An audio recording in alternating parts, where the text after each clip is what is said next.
Hey, how's it going, everyone? Bass here. So it's that time of the week. It is time to go over the PFF grades for the Week 9 loss. The Green Bay Packers lost versus the Kansas City Chiefs 13-7. So if you are new here, basically in this series, we go over the winners or the high grades, and then also the losers or the low grades via PFF for the previous game the Green Bay Packers have played. So if this is something that interests you, please go down and click that subscribe button and also leave a like on the video. All right, so let's not waste any more time. And today I want to start with the defense because I thought the defense just played very well in this game. I thought they did a wonderful job against Patrick Mahomes and that Kansas City offense. So let's bring up the screen here and start with our first player, and that is Kevin King. Now, this might be a surprise to some people. He finally returned last week from that shoulder/back injury.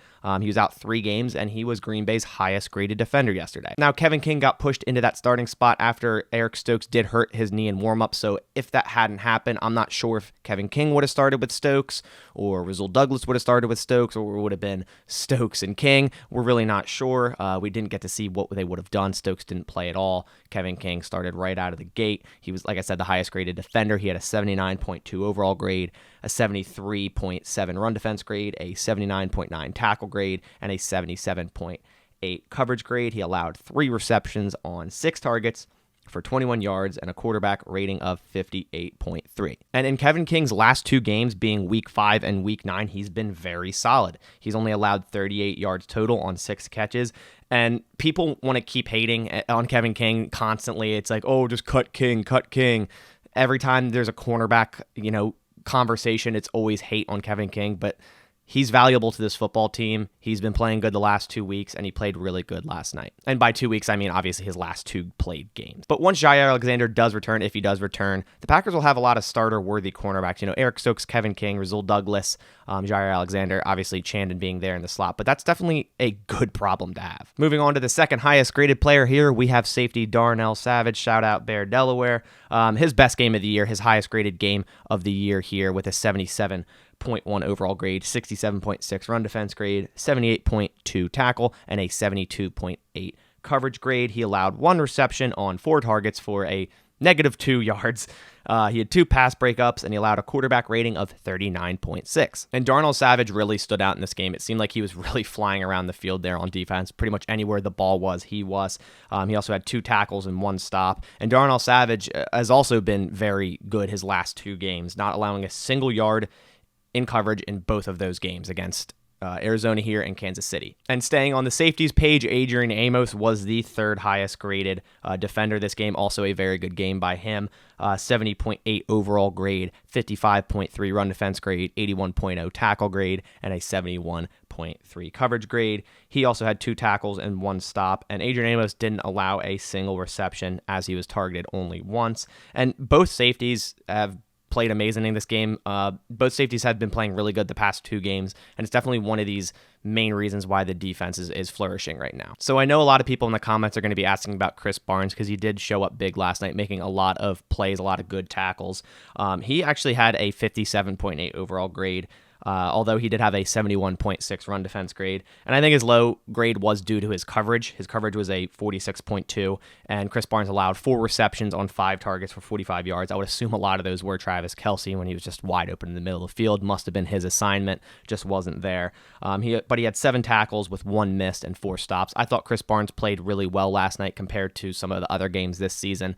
Being only 23 years old, he definitely has a lot of room to grow, and if he can become something a lot, bigger, it would be very nice to have, obviously Devondre Campbell's so good there at linebacker, and if Chris Barnes keeps, developing, it'd be awesome to have both those guys at linebackers. Moving on to the defensive losers side, the lowest graded player this week actually was Rasul Douglas. Now, I'm going to go over his grades, then kind of explain why I don't understand it, but we'll talk about it. But Rasul Douglas had a 36.9 overall grade, 57.8 run defense grade, a 78.7 tackle grade, and a 33.5 coverage grade. And the reason I'm kind of attesting this is Rasul Douglas only allowed 2 receptions on 5 targets for 13 yards.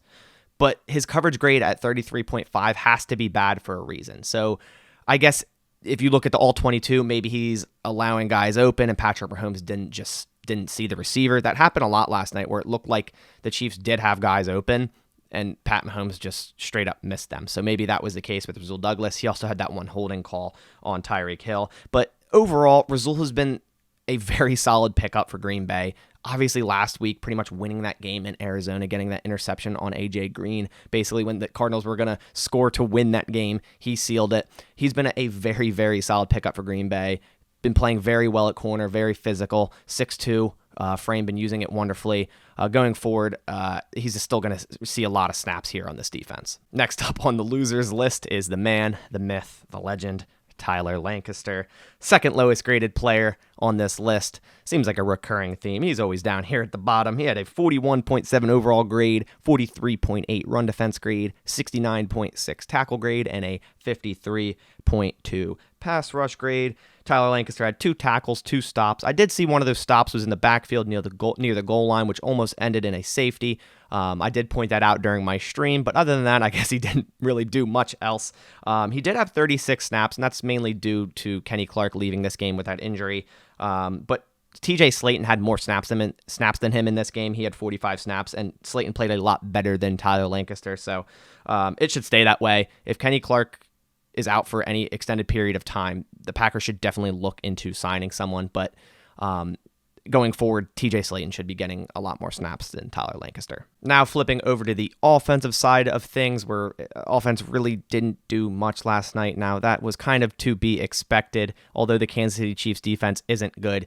When you're out your starting quarterback, the former MVP of the National Football League, you don't expect to put up the same type of stats, the same type of yards, the same type of numbers. I mean, Jordan Love's going into the game for his first career start ever. He really didn't have a preseason last year, a training camp last year. And then this year, how many snaps do you think he really has throwing to the first string wide receivers in his career here at Green Bay? Do you think he's thrown to Devontae, 10, 20 times in camp? I mean, Aaron Rodgers is taking all those snaps. Devonta Adams didn't get to practice pretty much all this week, so you can't really blame it. I kind of wish they had a better game plan going into this game according to blocking some of the pressures Spagnuolo was sending at Jordan Love. But the top-rated player today was Elton Jenkins, a lineman, left tackle, balled out at left tackle once again. He was the highest-graded Packer, 84.9 overall grade, 91.3 pass block grade, and a 75.4 run block grade. Elton Jenkins didn't allow a single pressure on Jordan Love, and this is a game where Jordan Love got pressured 14 times. So lucky to have Elton Jenkins filling in at left tackle for David Bakhtiari. This should be the last week Elton Jenkins plays left tackle. The Packers have until Wednesday at 3 p.m. to activate David Bakhtiari. If they don't activate Bakhtiari, he's then reverted back to the IR for the remainder of the year. So 99% chance he's going to be activated by Wednesday, and we'll have him versus Seattle. And then Elton Jenkins will move back to either guard or center, depending when Myers comes back. So then we can finally have Royce Newman not out there, but more on that later. The second highest graded player on the Packers offense, surprisingly, was another lineman. Although Jordan Love was pressured so much, Elton Jenkins and Jon Runyon had very solid games. Jon Runyon was, as I said, the second highest graded Packer offensive player this week, 80.0 overall grade, an 88.6 pass block grade, and a 72.6 run block grade here. And Runyon also allowed 0 pressures out of the 14 total. And this pretty much solidifies, in my eyes, Jon Runyon being the starting guard moving forward, whether that be at left guard or right guard when Bakhtiari and Myers return. It depends what Green Bay wants to do. If Jon Runyon's more comfortable playing left guard, it might be better just to move Elton Jenkins to right guard because Elton Jenkins can play anywhere on the offensive line, and he's a beast at pretty much all the positions. So obviously, Elton Jenkins is better than Jon Runyon. So if you were to keep Jon Runyon where he's most comfortable and playing pretty well, that might be the best case scenario for the Green Bay Packers offensive line. But in my eyes, just the poor performance about Royce Newman, which we'll talk about in a little bit, just solidifies, and the great performance here by Jon Runyon just solidifies how that offensive line should look going forward when it's healthy. As for the offensive losers yesterday, number 1 here is Jordan Love. He didn't play awful, but he surely didn't grade well. He was the lowest graded Packer last night with a 30.0 overall grade and a 29.2 passing grade. Jordan Love went 19 for 34, which is 55.9 completion percentage for 190 yards, 1 touchdown, 1 interception, and he really struggled versus pressure. But the Green Bay offensive line didn't help at all. I mean, 14 total pressures. I feel like the game plan wasn't that great to protecting Jordan Love or making better play calls to counter Steve Spagnuolo's pressure packages. When he was blitzed, he only had an average of 2.2 yards per attempt.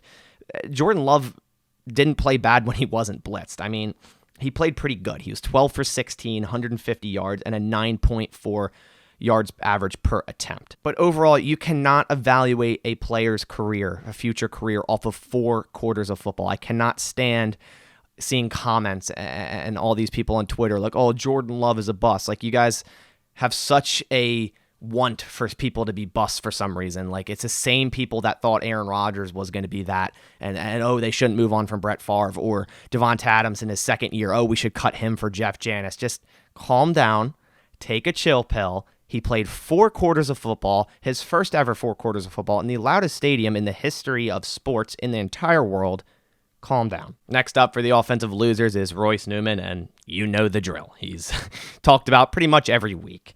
He was the second lowest graded Packer this week with a 41.9 overall grade, a 28.4 pass block grade, and a 56.1 run block grade. Royce Newman allowed 6 of the total 14 pressures, 6, including the 1 sack on Jordan Love. And Royce Newman hasn't been good 90% of the year. I mean, if you look at his grades here, Cincinnati was his only 70-plus grade. Everything else, is 40s, 50s. He had a 66 last week with a decent pass block grade, but 90% of the year, he just hasn't looked good. He's been a liability on this offensive line, and he just needs more time to develop. Now, don't mistake my criticism for saying, oh, I don't think Royce Newman's going to be good. I do think he's going to be good in the future, but I just think he needs more time to sit and to develop. And the offensive line, when healthy, should be David Bakhtiari, Elton Jenkins, Josh Myers, Jon Runyon, and Billy Turner. The third lowest graded player on offense this week was center Lucas Patrick. He had a 56.5 overall grade, a 29.0 pass block grade, and a 64.8 run block grade, and he allowed 3 pressures. So Newman and Patrick accounted for 64% of the pressures yesterday. So there was such a big hole in the center of that offensive line, and it makes sense why Spagnuolo and the Kansas City Chiefs kept bringing double-A gap pressure, because Lucas Patrick and Royce Newman just couldn't stop it. We just really need David Bakhtiari back this week, and then whenever Josh Myers come back, finally get this offensive line to a full healthy unit for the first time this year. I'm hoping we can finally see that. So overall, just a rough game on offense, but that was to be expected. I didn't expect them to go out here and light up the Kansas City Chiefs in their own house with a backup quarterback, but the defense played outstanding. They held Mahomes and that offense to only 13 points and 237 yards, and Aaron should be back next week. Russell Wilson was also cleared, so hopefully Aaron Rodgers is back. Then it'll be Russell Wilson with the Seahawks, Aaron Rodgers, the Packers, everything all well and good, and we can see a good game next week. But that about does it for today's video. Let me know down in the comments what you think of these grades. Do you agree or disagree? Just comment down below what you think of some of these. But on that note, I'll catch you on the next one. As always, go Pack Go.